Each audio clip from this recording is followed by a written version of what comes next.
has been a really long time. I don't think I've talked to you guys since week 5 or 4. Hell, I can't remember. But it's your girl Miss Keisha Nicole, and I am currently at work. And if you watch my videos from the very beginning, when I talked about what I did for a living, and then I stopped doing this portion of my job, and I went down to driving their shuttles at the local university in my city. Well, I had the ability to do the over the road thing on weekends, and they really hadn't assigned me any until this weekend. Today is 12/7, and it's a Saturday, and they say, hey, we need to pull you. We need you to do a charter for us. And I was happy as hell to do it because sis missed the road. Don't get me wrong. I love school. I enjoy the fact that I am currently in school.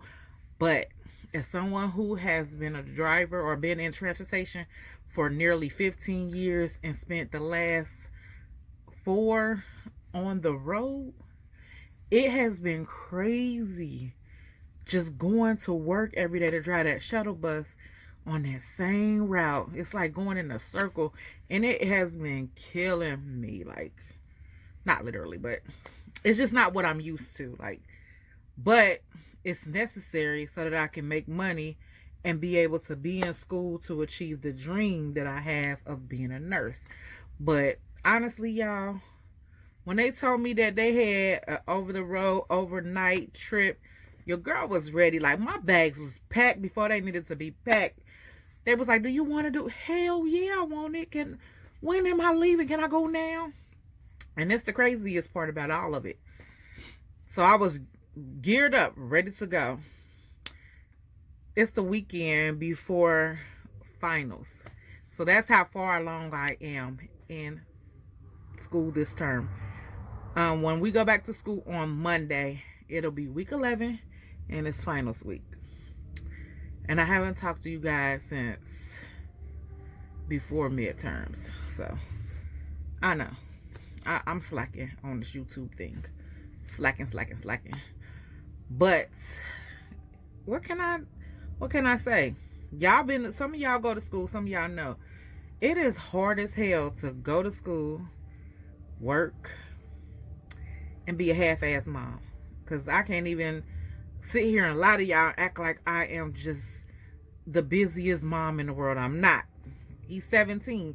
He has turned 17 since the last time I talked to y'all. He's 17. So I'm not like the busiest mom. I'm just picking him up from work, dropping him off at school, making sure that we have food in the house, cooking for him occasionally. And then I am trying to study and be a great student. So that's it. And I don't think I showed y'all my binder at the beginning of the term, but this is what my binder looks like right now. And my binder has my A&P and my med math in it. But the crazy thing is only this little portion down here is med math. And all of this up here is A&P, and it's my lab and my A&P lab and A&P lecture. So yeah, and then I don't even think I told you guys about this. So you know I had got a 4.0 my first term. I didn't have enough credit hours to make Dean's List because we had to have so many credit hours, and I only took 2 classes last term. Y'all remember I had my nursing 101 class, nursing 100, and then I had nutrition. So I didn't have enough for that, but I did have enough to make President's List. So I made President's List my first term, and you only need a 3.5 to make President's List, and I had a 4.0. So my goal right now is to make President's List again, and I'll tell you why. So the last time we talked, I was on the upswing of getting better grades in med math. Because remember, I had failed the test, and then the week after, I got 100. So my med math, which is dosage calculations, your girl Doing wonderful. I have an A average in that class right now. And my goal is to get an A on our final exam on Wednesday and keep my A average in that class. I mean, when I say I got an A average in that class, I got an A average in that class. Them first chapters, sis struggled. But after that, no more. And then my teacher was really cool, and he allowed us to make up one test that we didn't do well on. So I got to make up that test that I got that 50 whatever I got on it. And that brought my average up. So we get our tests back, so I get to look at them. So my first test in his class, I got an 85. My second test, I had like a 54, 52, 50, 50, 54. I got to make it up a couple of weeks ago, and I got an 88. And that was just basic math, you guys, like converting decimals and percentages and ratios. It's just something that I'm not good at. But I ended up making it up, and I got an 88, so it erased my 52. And then my second test was when we started doing like the conversion of milliliters to teaspoons and all of that. I got 100 on that test. Y'all remember that. And then after that test is when we started going into more about dosage. So we started learning about the different routes to give medication, like oral and all of that type of stuff. And on that quiz, I got a 79. And then we had we did statistics. And with statistics, the following week when we came back to class, we had our midterm, and I got an 85 on the midterm. And then the following week after that, we really got into medicine, and we started looking at different packaging and different orders and how they're written from doctors. And your girl got 100 on that test. So I was feeling myself, because I finally had got to the point where I understood what was going on in med math.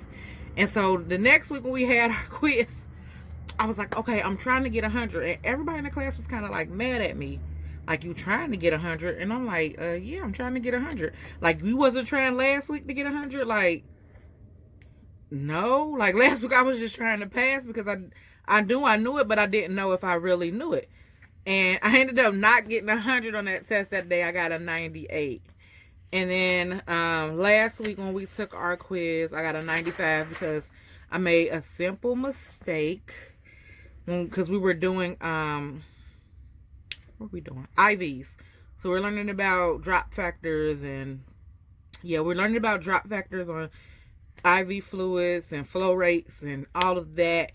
And your girl did not convert her 45 minutes to what it should be to do the drop rate flow. So, and I got one wrong, and I got a 95. Now, let me tell you about that 100. So, remember when I had got the first 100 y'all knew about, and then I got another 100 that I just told you guys about. So, when I got that second 100 that I said I wasn't trying to get, it was crazy because I had got the 100, and he had gave us our quizzes back after he gave everybody their quizzes back. And I was like, oh my God, I got 100. One of my coworkers just started the bus. I don't know if you can hear it. So I was like, oh my God, I got 100. I got 100. And come to find out, I was the only person in the class who got 100. Like, no one said, oh, I got a 92, whatever. Nobody said what they had received. And when I was like, oh my God, I got 100, my teacher said, you're the only one who got 100. So then I'm like, oh, why the hell you tell everybody that? Like, so that it just kind of felt like people felt like a way about it when I got 100. So then the next week when I had said that I was trying to get 100, and they were like, you trying? Like, you didn't try the last time? Then it was kind of like, yeah, they did feel a way about me getting 100, but ain't nothing I could do about that. Like, I got 100. I'm not trying to boast. I'm not trying to be, that's not me. It's more so the fact that in math, I've never gotten good grades. So the fact that I'm getting great grades in math is great for me. But like I explained to one of my friends, I think once we started attributing the math to real world medication and stuff like that, it comes not easier for me, because I'm not going to say that. It comes back to me because I've had to deal with medication on a real world level for a while. My oldest son was born prematurely. He came home on oxygen, He also came home on several different meds, and a couple of them were steroids.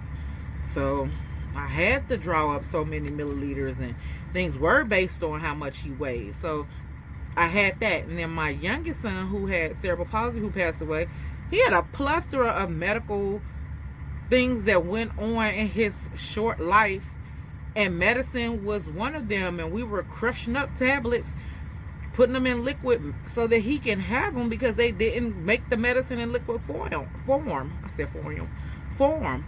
So I think that not necessarily is easier for me. It's easier. It clicks more with me when it comes down to medication and all of this, because this medication attributes to these numbers now, and I can think back on my real world experiences that I had with dosages. If that makes sense to you guys, you can tell me if it makes sense. So then my other class is an A&P, and A&P, you guys, A&P. Right now I have an 85 in A&P, which is a B. But we had our final last Thursday in A&P lab. And our A&P lab grade and our A&P lecture grade are combined together to give us what our grade is. Sis did not do great on her final. I didn't. And I know I didn't. I need to do relatively well on my final in lecture that I have on Monday.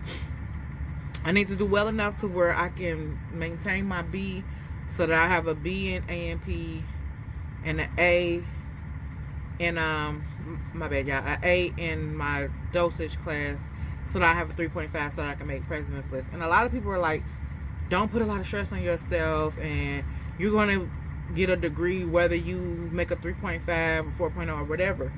That's true. It's very true. But the reason why I want these grades is because I'm sacrificing a lot to go back to school. It's just, I'm struggling financially. And I can be real with you guys, I am struggling financially. It is a struggle, beyond anything that, even though I knew it was going to be a struggle, it's worse than I expected. Going to school was the worst decision I ever made in my life, honestly. So, of course I want great grades, because I'm sacrificing so much to obtain something that I want so bad. So, failing a class or not receiving a grade that I know that I can get don't seem right, because I'm struggling through life at this point. There is no ifs, ands, or buts about it. I'm struggling through life just to get through day to day financially, week to week financially, month to month financially, just to get through and make sure that we have a roof, we have gas and electric, we have a car, we have gas in the car. I have to pay my tuition, I have to pay my son's tuition, just to make sure we can live our life. I'm struggling with that. So I need school to be what I want it to be. I need that 3.5 so that I can say, hey, it's not all for nothing. Does that make sense to you guys? Does that make sense? I need that 3.5. I need these great grades so I can at least have some justification in my mind on why the hell I am allowing us to struggle the way we are struggling. Because there will be no need for us to struggle if I'm just going to go out here and half-ass this school shit. Honestly, there'll be no need. There'll be no need for me to only work this many hours if I'm going to half-ass it. So, and I got friends and they're like, well, you're doing great. Yeah, I am. And I want to continue to do great. I need to do great so that I can justify why the hell I'm putting me and my son's life in this kind of bind. That's basically what it boils down to. So yeah, it's good to come to you guys, talk, rant, rave, whatever you want to call it. I just needed to get things off my chest and tell you how great I'm doing in my dosage class, because your girl doing great in math, and she never ever did great in math. So I just wanted to come to you guys and tell you that I will try to make a video after finals. I definitely need to, after all my finals are in, just so I can tell you guys what my grades are and if I made that 3.5. And I'll try to put some videos up prior to starting back our term, because next Friday is the last day of the term, even though my last day of school is next Thursday. But the last day of our term is next Friday, and then we are out of school until January the 6th, I believe. January 6th or 7th, but I think it's the 6th. Hold on, because my new schedule is right here. 6th. So we go back to school January 6th, 2020. And in 2020, on January 15th, your girl will turn 40. I don't know if that's 40 on the screen or do I need to do it this way. But y'all know what I mean. I am turning 40 in January 2020. And I'm excited about that. I'm broke as shit, so I won't be doing anything. But I'm excited that I'm about to turn 40. And let me tell y'all, because I haven't talked to y'all. So my next term, I officially start my nursing courses for real, for real. I will be in fundamentals. Yes, fundamentals. So I have fundamentals, fundamentals lab, and fundamentals clinical. And I also have AMP2 and AMP2 lab. I go to school 4 days a week. Monday, Tuesday, Wednesday, Thursday. Mondays is my fundamentals lab class. And it's also my fundamentals clinical. And get this. When my clinicals start, I'll go to clinical and lab on the same day. Yeah, it's going to be an all-day situation. But hell, I'm excited. I'm excited about the fact that I am getting ready to start fundamentals. That's exciting. So, I will be back. I will talk to you guys. Thank you for watching. Please like, comment, subscribe. And just thank you for watching. It's your girl, Miss Keisha Nicole. Y'all have a great day.